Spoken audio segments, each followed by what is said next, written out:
Hello, welcome to episode number 9 on Local Rock Talk. And we have a guest here today. His name is Zach, and he plays in a band called Beneath the Machine. Welcome to the show, Zach. What's going on, Dr. Paul? Doing good. Fantastic. What do you want to know? How can I help you? Okay. First of all, I met you when you used to play in a band called Break My Fall. Indeed. Many, many moons ago. Yep, I used to hang out with you guys when you guys used to jam out. And that's why I was asking you about the bass, because I remember, I don't know if it was like the first time you played an instrument, but I know that one time you came over and you asked me and Eric to show you a couple of things on the guitar. Yeah, I was. I'm glad that you've kept up with it. I'm really Yeah, it was proud of you. guitar, not bass. Yeah. So, yep. You guys showed me how to play it and stuff. So if you're great, that's our fault. Yep. Okay. So, how'd you start the band called Beneath the Machine? Beneath the Machine started when Tony, who's the singer, Tony and I were in college together, and at some point he and our friend Brian were in a band and they weren't really too happy with that. So what they did was they slowly replaced everybody around them except for me. And then what had actually happened is, because Break My Fall was still pretty active, is that our drummer, Bubba, Yep. he was the drummer for a little bit, and we were trying to kind of figure out who could play in this and kind of full double duty and whatnot. But it's basically just we met at music class in college, realized that we liked the same stuff and all the same lame, nerdy stuff, and that we could hold a conversation with each other without losing interest, and that's the perfect reason to start a band. Cool. That's good. All right, so have you doing any New England tours or something? We haven't toured just yet. We've always been kind of in this vicious cycle of having to replace people. Just people move on and they don't want to do it anymore, and then it takes a while to get somebody else interested and get somebody else up to speed. We're looking into probably touring sometime next year, or hopefully we can hold the lineup down the way that it is. But right now we're working on new music. We're working on a new either EP or album, depending on how much we write. Because we came out with Infection last year, and we basically just kind of stayed local, trying to kind of amass a following. But right after our CD release, we lost a drummer, so we had to basically rebuild from there, and so we've just used that as an opportunity to kind of build and grow, and to try to put on a better show, put out better music. So at some point next year, I think we'll start knocking on doors on the East Coast, and we'll see how that goes, because we've got a couple of friends that want to take us on the road. But as of right now, we can't really pull it off just yet, but soon enough. The closest thing that we've done to a tour are a couple of shows in Vermont, where our world tour is one stop. Yeah. Yeah. So keep that information so you guys know what's going on. Oh, absolutely. Well, I mean, we are playing tonight at the Chit Chat, so hopefully we can see a bunch of people there. But from there, we're just trying to book and fill our time throughout the end of the summer, through the end of the fall, the end of winter, and the end of the world. So hopefully we'll be here, there, and everywhere, just scaring the life out of people or making them laugh. As long as they make noise, I'm good to go. Keep rocking out. And support local music, guys. Say so, and buy your official Beneath the Machine brand couch. One of a kind, just for you, Paul.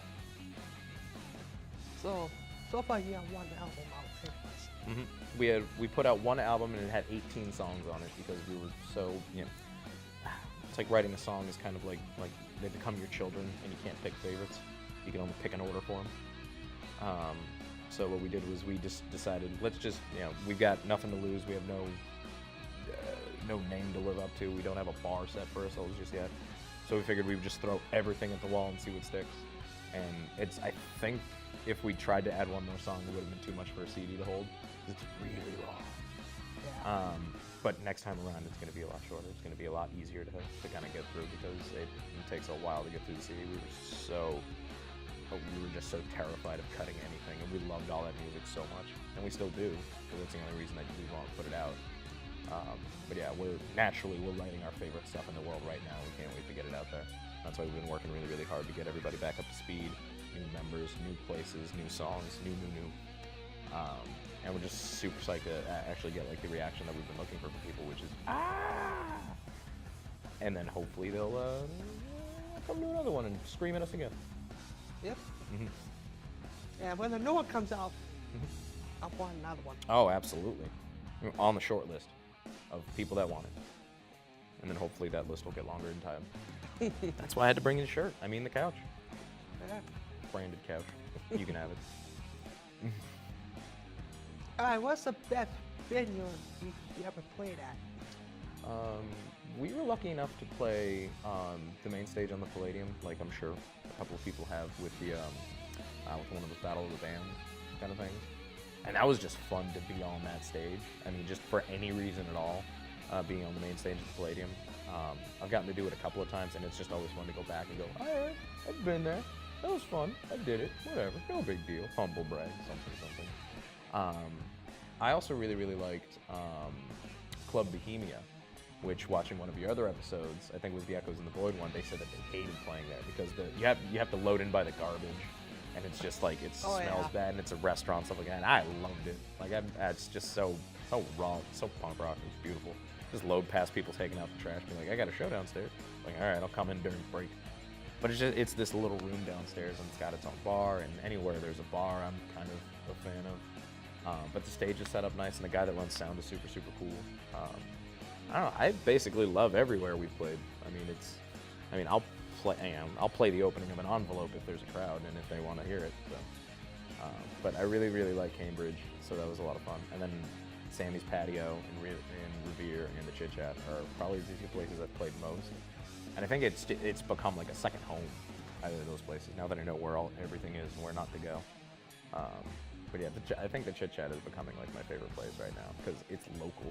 Yeah. You know, it's around the corner. I don't have to leave and get home at like 10 in the morning and then go to work. I get to take a nap. Yeah. And I saw your band playing at the outdoor event a couple years ago. We with did the stage outside at the. Oh yeah, Rock the Block. Yeah, Rock the Oh Block. yeah, at the Clada. Oh, that was Yeah. fantastic. One of my favorite bands played there. They opened that stage, Deranged Youth. Oh my God, they came out with a record a little while ago. I loved it. If you don't know about Deranged Youth, look them up. But they opened the show out there, and that stage was so fantastic. I got a video of me. I tried to have my friends record the set, and what was really funny is that the guitar that I used, it was a Telecaster, and the way that I set it up was that instead of having like pickup selector, I just kind of kill the volume, so if I flick the switch up, it just turns it off. And I realized that while I was headbanging, my hair flicked the switch and just killed it right in the middle of it, and I couldn't figure it out for the longest time. So right at the end of that video, I just throw my guitar down like an upset child. Just, man, it's broken, I want a new one. It's all because of my dumb hair. And I can actually, use it to manipulate my environment. Should be a superhero. Yeah, For that because comic feel. like day before the Rock the Block, I was there with Jim the barber when they setting up the stage and all that stuff. Because it was inside and outside, right? Yeah. Yeah, because I think, was it 3 stages? I think it was 2. It was 2? Yeah, okay. Because I remember the other time that I'd been to the Clada, I think it was to see, Found Piece, or maybe, I remember my friend Cody's band was playing, and there were a bunch of people there, but it was upstairs and downstairs, and those 2 stages were incredible. Those were a lot of fun. Yeah, like the Clada is super, super cool. I'd love to play there more often. I'd love to play anywhere more often. Oh, yeah, that's how I saw your band there then. Yeah. At the Rock the Yeah, Block. because we were outside. Oh my God, that was really, really fun. I think that might have been my favorite place to have played, because that stage was just so cool. Yeah. And also just like wearing corpse paint in the middle of the day. It was just, beautiful. It's fantastic. I loved it. It was true black. It was true cult. It was true black metal. It was wonderful. I loved it. I sweated it all off and it got in my eyes. All right. So far, how many members you have in Noise? Currently between 2 and 7. It 2 and fluctuates. 7? Well, right now we have a drummer, 2 guitarists, a bassist, a vocalist, and possibly another vocalist. We might be trying that out. We've had great success at the past couple of shows. having our hopefully new permanent singer as well. Yeah, we initially started as a 6-piece, and we've basically been trying to work our way back up to that. Just there's so many more there's so much music possibility that you can do, that you have with multiple members.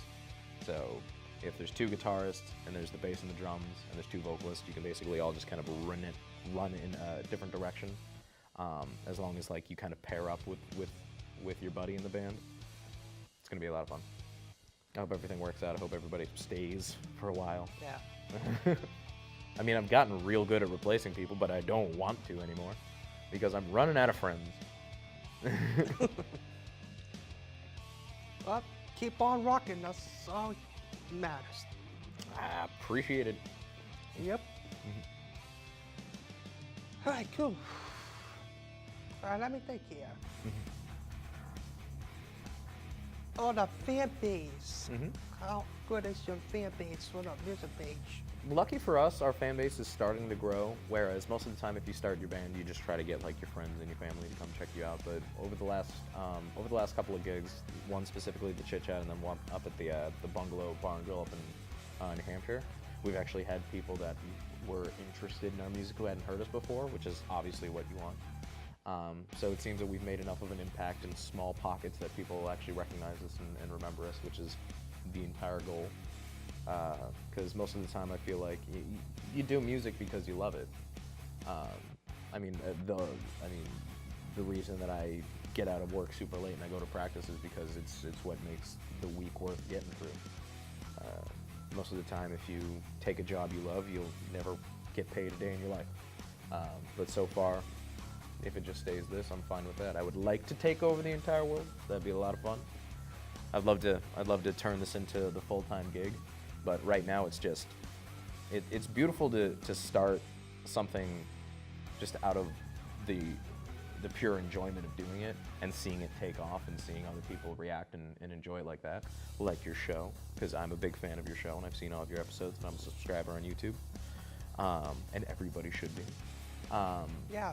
But it's like when you started this show, I mean, just talking to you before we started recording, you've got plans to make this bigger and better, and then, you know, live acts, and you've recorded a couple of bands, and I'm sure by this time next year you're going to have taken off. I hope this is going to be the most popular show on the network, or of all time. I will do what I can to help with that, and then you can bring me back, and then I can try to run my mouth a little bit more, and maybe make some press, you know. Yep. All right, so that's good so far. So,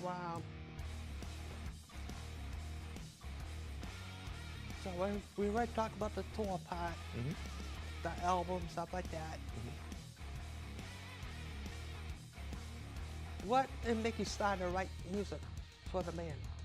Basically, when I was in high school, as you said, Break My Fall was really the first band that I was in. It was just one of those things where trying to find your own path in life and whatnot, you just end up listening to the right amount of music and telling yourself that you could do this or that you'd be good at this. So I was always just distracted by entertainment, like I think everybody is. But music and acting I found kind of early on, and I really wanted to create and perform and entertain.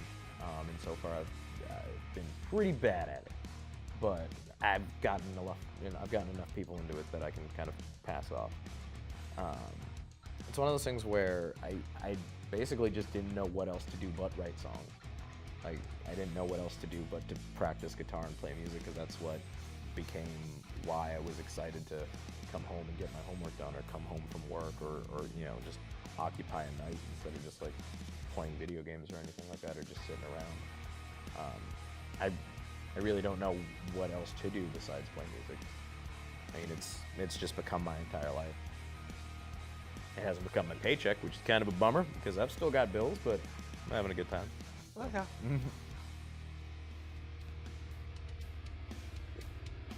Okay. What got you into music?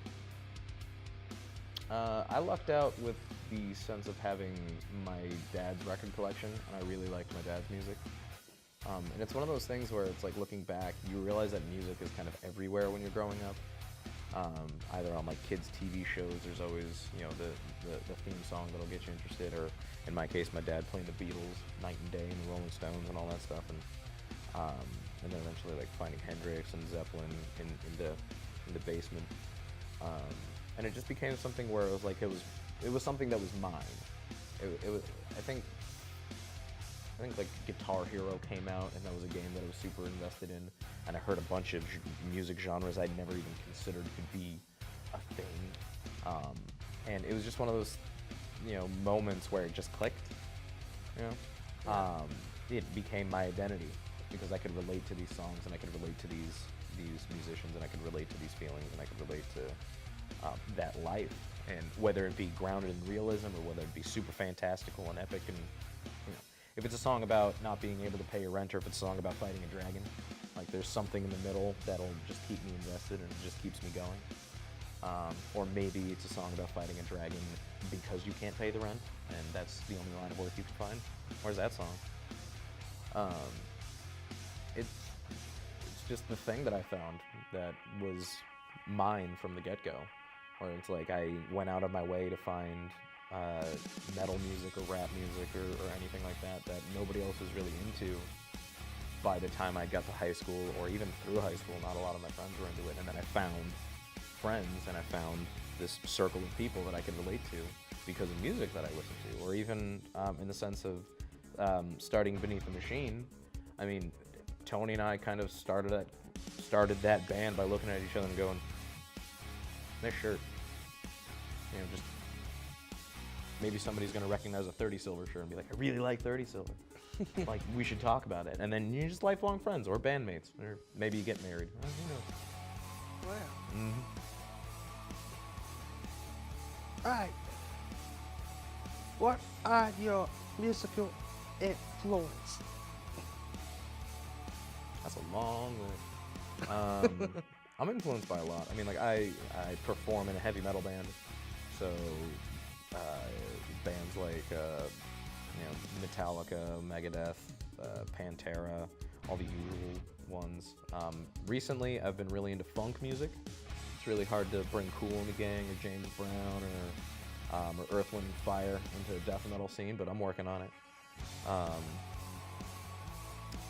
really like the more atmospheric bands, like Oh Brother was a great band. It's actually altered the way that I find music. Oh Brother's a band that I'd seen live and I never knew about them. I went to an Animals as Leaders show and they opened it, and I didn't know a thing about them, and they blew my mind.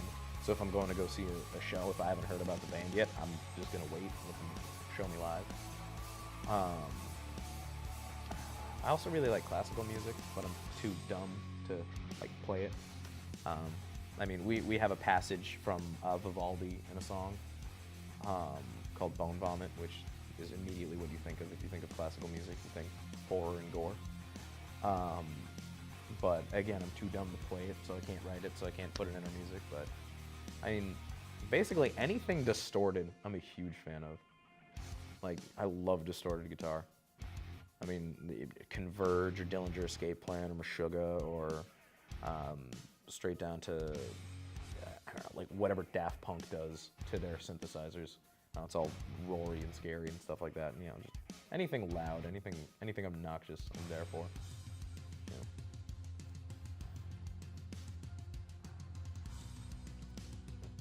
What are your favorite bands, and what is dream band to perform with? I'm a big fan of 30 Silver. Those two guys are incredible. I love those guys. As I mentioned earlier, Deranged Youth, they came out with an album that I absolutely loved. I loved it so much I bought 3 copies of it, and then they mailed it to my house, and they didn't pay enough postage, because how punk rock is that? So I had to go buy it from the post office. So that was kind of funny. But I bought that record just to give it to people, because I loved it so much. I haven't played a show with Replicire, but they recently got picked up by Season of Mist, which is a great record label. Like Karak Ungren and Ancients and a bunch of great Gorguts and Abbott and a bunch of great stuff on that record label. They seem to get it out of the park. But I'd love to play a show with them because they're from around here. We have Devlin Sidus. Devlin Sidus is one of my favorite bands to play a show with because I love those guys and I love their music. Travel Amygdala. Anytime that I can get on a bill with them, I'm super happy. I love those guys. It's just gonna be me saying the name of a band and saying I love those guys. It's not enough. There's not enough love in the world. I'm trying to fix that. Apollo's Resurrection is another band that I really, really like to play with. Most bands that'll play with us I'm pretty cool with, but a band that used to be called Quick Before the Outbreak that's splintered up in any of those projects I'm fine with because one of the guitarists from that group has actually recently joined Travel Amygdala, so it's like two of my favorite bands are now the same thing. I could go on forever. That's what I'm worried about, or maybe I should. I don't know. I'll just come back in a couple of minutes and then just say another one. Alright. That's good Oh, so information. really like Blackpool? Okay. That's good information. Yeah. Alright. Did you teach yourself how to write music or did you take lessons? I kind of started off self-taught for both. I've never taken like songwriting lessons or anything like that. I've basically just tried to figure that all out as me. But my instrument, I started taking lessons from a couple of different people. I started just playing at home, and I mean, you can just go on YouTube and teach yourself how to play guitar because there's a million teachers, and a lot of them are really, really good. But I took lessons from 3 or 4 different people, and it was one of those things where it was just like technique and finger strength and learning how to make the sounds. And then as soon as I figured that out for myself, I would just kind of try to manipulate that and see what I can do at home. But yeah, there's millions, billions books for the learning how to play guitar, and there's millions, billions internet channels, or I don't know, on Squizga right now. But there's YouTube channels and there's books and there's too much information out there that you can really do it yourself. I've lucked out with a local guy named Eric Clemenzi and another guy named Chris Gallant, who were both fantastic teachers. So instead of like knocking on the screen and saying, "Hey, wait, slow down," those guys are really, really great guitarists, and they can show me how to. They basically did what a good teacher does. They taught me how to think, and they gave me the tools to better myself outside of the practice room. So it's one of those things where it's like if I'm not working on like a scale or if I'm not working on like a technique and whatnot, I'm just like sitting at home, just like holding the instrument and just like kind of playing with it. It's because I have such crazy ADD most of the time. Unless I'm holding the instrument, I'm just trying to find one to play. You know, as you may have noticed. Yeah.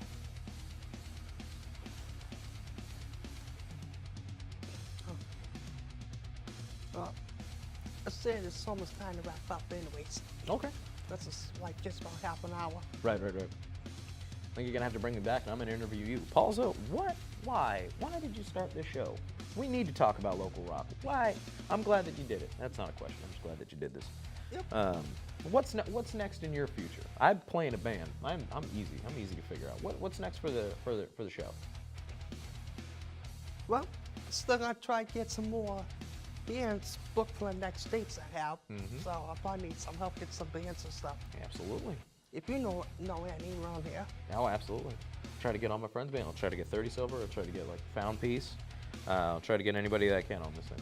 Yeah. So they can talk about themselves, and then you can talk about them, and that's fun. And then hopefully you can get a couple of more viewers, a couple of subscribers if I could learn how to speak English. Sometimes Yeah. I forget and it gets embarrassing. Make sure if you have your own YouTube channel, you should add my link on it. So Absolutely. said subscribe to this channel. So far I haven't missed an episode. I can't wait for the next one. Even though it's me. Yeah, and you're gonna be sharing that stuff. Oh, absolutely. And it's gonna be on Cable's channel 22. Cool, Cable cool. Bradford only. Okay. Not like New Hampshire or Lawrence, stuff like that. I'll have to find somebody's house. And plus it's gonna be online and stuff too. Oh, that'll be fun. Otherwise, I just have to knock on somebody's door in Bradford. Can I watch your TV? No, Kermit, get out of here. Oh, it's not easy being green. And then scamper off. Yeah. So you have a nice shirt over there. I agree. You want to keep this one, though? I mean, it's your couch. So, I'm just sitting on it. I think you can keep this one. I'll keep this one. You can keep that one. And then you can also keep this one. Yeah. That Keep sounds this good. too. Yep. I'll keep this one. We established it? I already said that? Run out of time? Yep. Okay. But yeah, you can definitely keep this one. All right, so let me check out the shirt. Absolutely. That's gonna be the best part about this. You can just be clothed by all these wonderful acts. I like it. Looks good. Yep, looks It's gonna look awesome. good on you. You're gonna like the way you look. I guarantee it. Cool. Thanks for the shirt, brother. Absolutely. Thanks for having me over. No problem. All right, that's it, guys. Thanks for watching, and thanks to Zach for coming on to Local Rock Talk. And please like their fan page, Beneath the Machine. Okay, that's it. Thanks for watching. Till next time. Bye. Bye. Rock on. I hope I'm waving at the right camera. That'd be embarrassing.